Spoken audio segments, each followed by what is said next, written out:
Today we are here at the Variety Fine Arts Gallery in North Fremantle for the opening of Bloodsport by Australian painter Johnny Romeo. His works are powerful and energetic and centred on pop culture. Let's take a look. How are you feeling tonight? Awesome, thank you. Why boxing?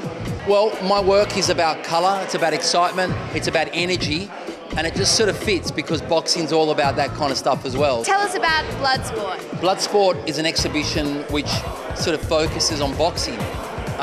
What I've tried and attempted to do with the work is I've tried to get into the ring and to paint the series from inside the ring. And so what you get are very close-up, sort of awkward angles, as if you were in the action. It's about the energy, the excitement, the colour of boxing. I'm here with Robert Berardi, the owner of Berardi Fine Arts. Robert, how have you been enjoying your night? It's great. It's been a great night, actually. It's always wonderful to get a wonderful response, obviously, from the public, from collectors and friends and local artists for a new show. Johnny and I have been working together for quite a few years now, and it's always exciting when he comes back to town. He's as you can see, he's got a different approach to the way that he sees the world, and it's great work. It's exciting work.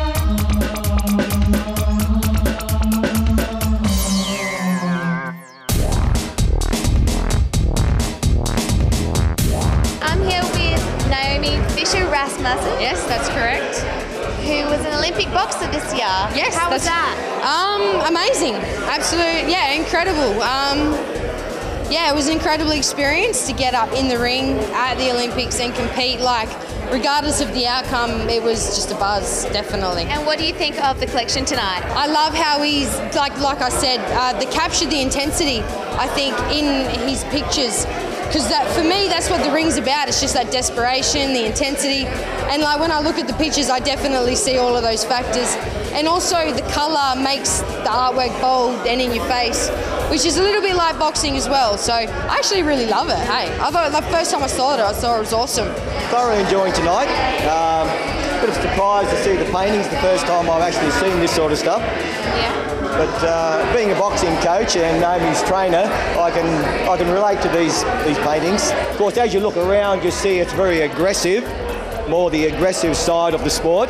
But yes, I can relate to all these pictures here. It depicts something of more of an aggressive boxing match. Yes, and I think it's very well done. I can relate to it quite well, and I think any of these in the appropriate place would be quite good. Just definitely the expressions on the faces that he's got on his characters in the pictures is what it's like in the ring. It's just an all-out, true grit kind of effort. How long have you been a boxing coach for? A real boxing coach, I suppose, for about the last 10 years. I dabbled in it before that, in a bit of martial arts, a little bit of kickboxing, so on and so on. I was first with Naomi when she was doing kumite in karate. And that's where I more or less got into coaching from there. How do you feel about bringing art, mixing it in with boxing? To me, boxing is an art anyway. You know, like it is a sweet science. There's more to it than just throwing punches. It's about movements and your whole body working together and seeing and reacting. So to me, boxing is an art physically anyway, so to see it put down on papers, it's really good, definitely. The interpretation is really painting what it feels like as opposed to just what it looks like. There's a few works here, and particularly being a boxing series, it's very much about the frenetic movement, the activity, the feel of being hit and hitting and being punched in the face, and the Technicolor explosion of colours and blurred vision and obscured angles and points of view and changes to composition, which I think boxing is an active sport. It's the body in motion. It's the mind in motion too. It's sort of pure problem solving, and you talk to any boxer or sportsman, and they often talk about a point of peace and meditation in the middle of it, where they're not actually thinking, they're not making decisions. Their body's moving in rhythm with the other boxer, and it becomes a dance. And I think the colour in Johnny's paintings is doing that as well.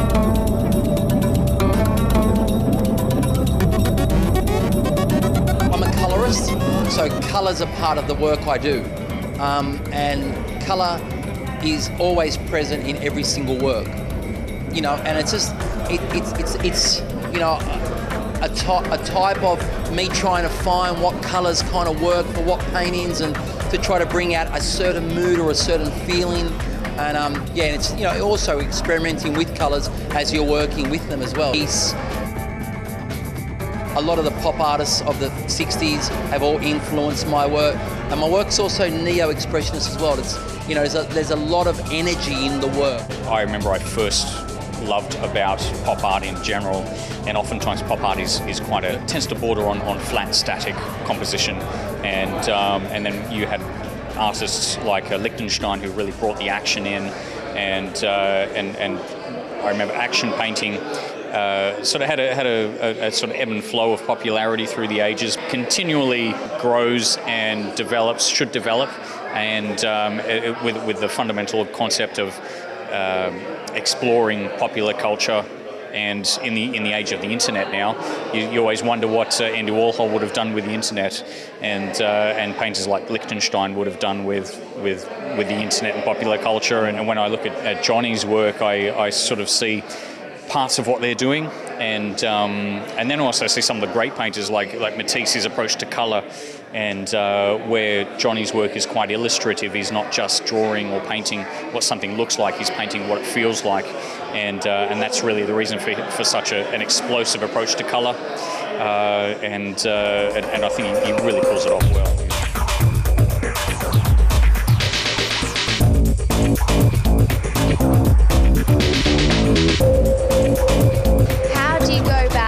Choosing the specific words in each? Yeah, so when I start working on a body of work, I ultimately start with my imagery, and I start drafting and sketching. And as I'm doing all that, I'm listening to music, and I'm watching TV at the same time, and I'm writing poetry, and it all kind of flows in, and everything has a meaning, and everything's placed there for a reason.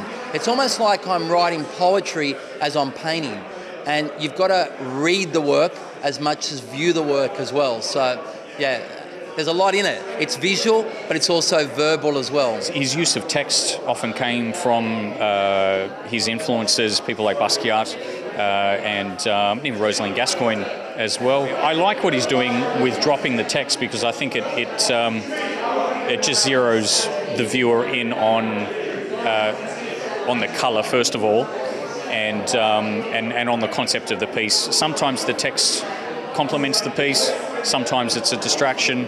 On the whole, I think he uses text beautifully. What's your favourite piece out of this whole collection? I actually like them all, but I think my favourite pieces are the works on paper, mainly due to the fact that they're a stylistic breakaway, as far as I'm concerned, from the work that I was currently doing, you know, I'm currently working on. These works, they maintain the same energy as the work that I do, but there's no text in the work. And it's a slight breakaway, and it's a slight stylistic sort of innovation for my work, you know, and I'm very excited about where that takes me. Very different. It has a very different feel, very different kind of impact. Do you prefer it? I prefer the intellectual stimulation of going, okay, they're interesting, they're playing on the words, and it sort of intrigues my mind a lot more with the words on it. I think so, you know, I don't know if I'd prefer it, but I think it's complementary. and perhaps it's what other people would like. Myself, I'd be going the ones with more of a message or something where you could play with the interpretation a little more.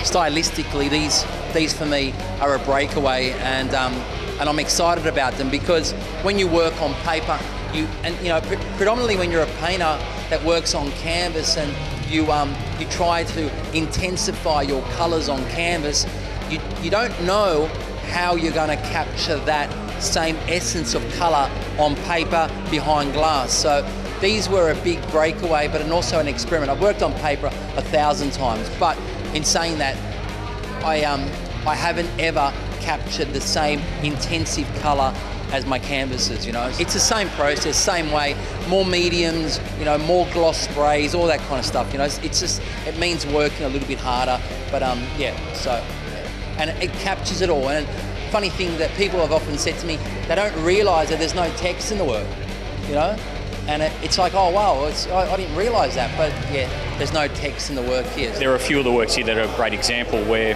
the text actually isn't important. The text is really just another mark or series of line work that is part of the composition. It never looks like text is scrawled. It's always doing something. It's not taking something away from the piece. But I do like what he's doing with the works on paper, just because they seem to have more space around them, and they do guide the eye probably a little bit sharper and a lot clearer. So I'm always excited by the direction he's going in. So I think, and he's excited. So I think this will be something that he keeps following. Don't go away, we'll be back with more on Gallery Watch.